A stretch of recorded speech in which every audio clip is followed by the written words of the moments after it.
12월 9일 토요일 리딩 지저스 히브리서 4장부터 7장까지의 말씀입니다. 4장. 그러므로 하나님 안에서 안식을 주겠다고 하신 그 약속이 우리를 이끌어서 그분이 세우신 목표로 데려가는 동안 우리 중에 자격을 잃는 사람이 없도록 조심하십시오. 우리가 받은 약속과 광야에 있던 그들이 받은 약속은 똑같은 것입니다. 그러나 그 약속이 그들에게 조금도 유익이 되지 못한 것은 그들이 그 약속을 믿음으로 받아들이지 않았기 때문입니다. 하지만 그 약속을 믿는 우리는 안식을 경험할 것입니다. 이것은 믿음 없이는 되지 않습니다. 하나님께서 하신 말씀을 기억하십시오. 나는 노하여 맹세하며 말했다. 그들은 가고자 하는 곳에 이르지 못하며 결코 안식하지 못할 것이다. 하나님께서는 창세전에 이미 하실 일을 다 마치셨음에도 이런 맹세를 하신 것입니다. 성경에 하나님께서 자기 일을 다 마치시고 일곱째 날에 쉬셨다고 했으나 다른 구절에는 그들은 결코 안식하지 못할 것이다 라고 했습니다. 이 약속은 아직 성취된 것이 아닙니다. 먼저 들은 자들이 안식처에 들어가지 못한 것은 순종하지 않았기 때문입니다. 하나님은 오늘로 날짜를 조정하시며 끊임없이 약속을 갱신해 주십니다. 이것은 처음 초대장을 보내시고 나서 수백 년이 지난 후에 다윗의 시편을 통해 하신 말씀과 같습니다. 오늘 너희는 귀 기울여 들어라. 귀를 막지 마라. 그러므로 이 약속은 아직 살아 있습니다. 이 약속은 여호수아 시대에도 파기되지 않았습니다. 만일 파기되었다면 하나님께서 약속 일자를 오늘로 갱신하지 않으실 것입니다. 하나님의 백성에게도 도착과 안식의 약속이 아직 남아 있습니다. 하나님께서 지금 안식하고 계십니다. 이 여정을 마치시는 날 우리도 하나님과 더불어 틀림없이 안식할 것입니다. 그러니 계속 힘을 내서 마침내 안식처에 도착하도록 하십시오. 순종하지 않다가 떨어져 나가는 일이 없어야 합니다. 하나님께서는 말씀하신 것을 반드시 지키시는 분입니다. 그분의 말씀은 이루어집니다. 그분의 능력 있는 말씀은 수술용 메스처럼 날카로워서 의심이든 변명이든 무엇이나 갈라내고 우리 마음을 열어서 귀 기울여 듣고 순종하게 합니다. 하나님의 말씀이 꿰뚫지 못할 것은 아무것도 없습니다. 아무리 발부둥쳐도 우리는 하나님의 말씀에서 달아날 수 없습니다. 이제 우리에게는 하나님께 자유롭게 나갈 수 있는 위대한 대제사장 예수가 계십니다. 그러니 그분을 놓치는 일이 없어야 하겠습니다. 그분은 우리의 현실에 무관심한 제사장이 아닙니다. 그분은 연약함과 시험, 온갖 고난을 다 겪으셨지만 죄는 짓지 않으셨습니다. 그러니 곧장 그분께로 나아가 그분이 기꺼이 주시려는 것을 받으십시오. 자비를 입고 도움을 받으십시오. 5장. 하나님 앞에서 사람들을 대표하고 그들의 죄를 위해 희생 제사를 드리도록 선택된 대제사장이라면 분명 사람들의 약점을 너그러이 대할 수 있을 것입니다. 그 약점이 어떤 것인지 바로 자기 경험을 통해 알기 때문입니다. 그러나 이것은 그가 사람들의 죄뿐 아니라 자기 죄를 위해서도 제사를 드려야 한다는 것을 의미합니다.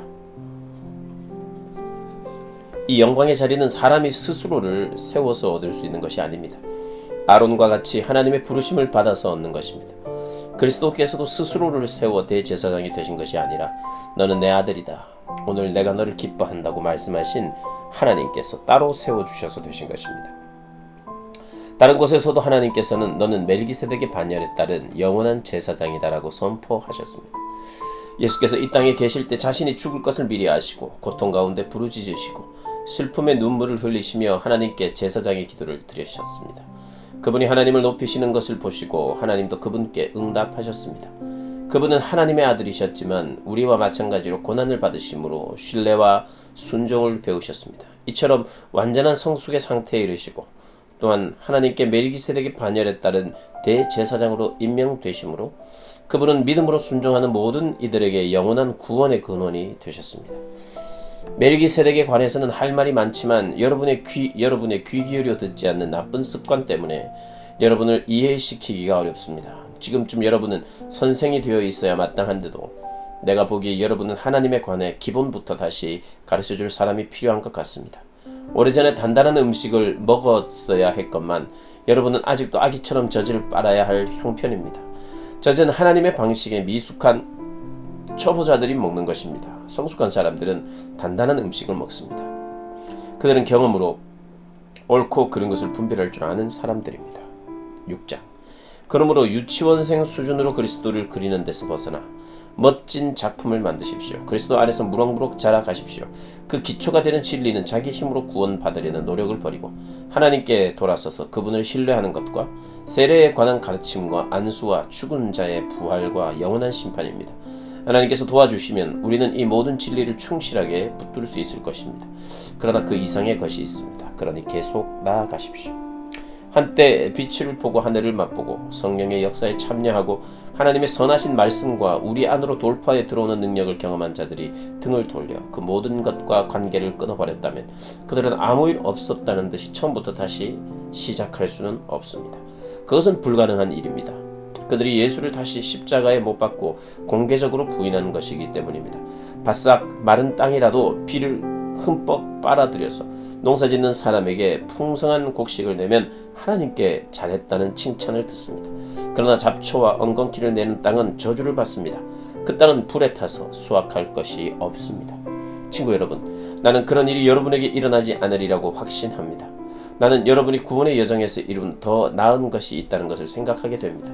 하나님께서는 어느 것 하나 잊으시는 법이 없습니다. 하나님께서는 여러분이 가난한 그리스도인들을 도우면서 보여준 사랑을 너무도 잘 알고 계시며 여러분이 그 일을 계속하고 있다는 것도 잘 알고 계십니다.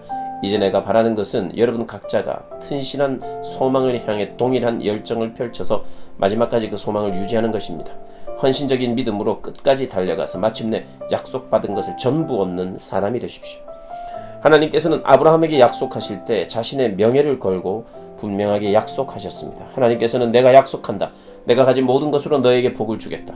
복을 주고 복을 주고 또 복을 주겠다고 말씀하셨습니다. 아브라함은 참고 견딘 끝에 약속받는 것을 전부 받았습니다. 사람들은 약속할 때 자기보다 위에 있는 권위에 호소하여 약속을 보증합니다. 약속을 이행하기로 당사자들 사이에 문제가 생길 때 그 권위로 약속을 뒷받침하려는 것입니다. 하나님께서도 자신의 약속을 보증하기 원하셨고 결국 바위처럼 단단하여 깨지지 않는 자신의 말씀으로 보증해 주셨습니다. 하나님께서는 자신의 말씀을 어길 수 없기 때문입니다. 그분의 말씀은 변치 않으며 그분의 약속도 변치 않습니다. 하나님께 인생을 건 우리는 약속받은 소망을 두 손으로 붙잡고 놓지 말아야 할 이유가 충분합니다. 그 소망은 끊어지지 않는 영적 생명줄 같아서 모든 상황을 뛰어넘어 곧바로 하나님 앞에까지 이릅니다. 그곳에는 우리보다 앞서 달려가신 예수께서 멜기세덱의 반열에 따라 우리를 위한 영원한 대제사장직을 맡고 계십니다. 7장 멜기세덱은 살렘의 왕이며 가장 높으신 하나님의 제사장이었습니다. 그는 여러 왕을 무찌르고 돌아오는 아브라함을 만나서 축복했습니다. 아브라함은 답례로 전리품의 10분의 1을 그에게 바쳤습니다. 멜기세덱은 의의 왕을 뜻합니다. 살렘은 평화를 뜻합니다. 그러므로 그는 평화의 왕이기도 합니다. 멜기세덱은 먼 과거로부터 우뚝 솟은 존재로서 족보도 없고 시작도 없고 끝도 없습니다. 이처럼 그는 하나님의 아들과 같아서 언제나 다스리는 위대한 제사장으로 있습니다. 조상 아브라함이 전리품의 10분의 1을 멜기세덱에게 바친 것을 보면 그가 얼마나 위대한지 여러분도 알 수 있을 것입니다. 레위 자손 가운데 제사장들은 백성으로부터 11조를 거두도록 율법에 규정되어 있습니다. 제사장과 백성 모두가 아브라함을 한 조상으로 둔 동족인데도 그렇습니다. 그러나 멜기세덱은 완전히 외부인인데도 아브라함에게 10분의 1을 받았고 약속을 받은 사람인 아브라함을 축복했습니다. 축복은 아랫사람이 윗사람에게 받는 법입니다. 이렇게 볼 수도 있습니다. 우리는 죽을 수밖에 없는 제사장들에게 10분의 1을 바치지만 아브라함은 성경에 살아있다고 기록된 제사장에게 10분의 1을 바친 것입니다. 궁극적으로는 이렇게 말할 수 있습니다. 레위는 멜기세덱에게 10분의 1을 바친 아브라함의 자손입니다. 그러니 우리가 레위 지파의 제사장에게 10분의 1을 바치는 것은 결국 멜기세덱에게 바치는 것이나 마찬가지입니다. 율법을 받을 때 바탕이 되었던 레위와 아론의 제사장직이 백성을 완전하게 할 수 있었다면 멜기세덱의 제사장직과 같은 제사장직이 생겨날 필요가 없었을 것입니다. 그러나 레위와 아론의 제사장직이 직무를 제대로 마무리하지 못했기 때문에 제사장직의 변화가 일어났고 그로 인해 근본적으로 새로운 법이 생기게 되었습니다. 옛 레위의 제사장직으로는 사실을 이해할 길이 없습니다. 예수의 족보에 그분과 레위의 제사장직을 연결할 만한 근거가 없는 것은 그 때문입니다. 그러나 멜기세덱 이야기에서 다음과 같이 완벽한 설명을 얻을 수 있습니다. 멜기세덱과 같은 제사장 예수께서는 혈통의 계보를 따라서가 아니라 순전히 부활 생명의 힘으로 그분은 살아계십니다.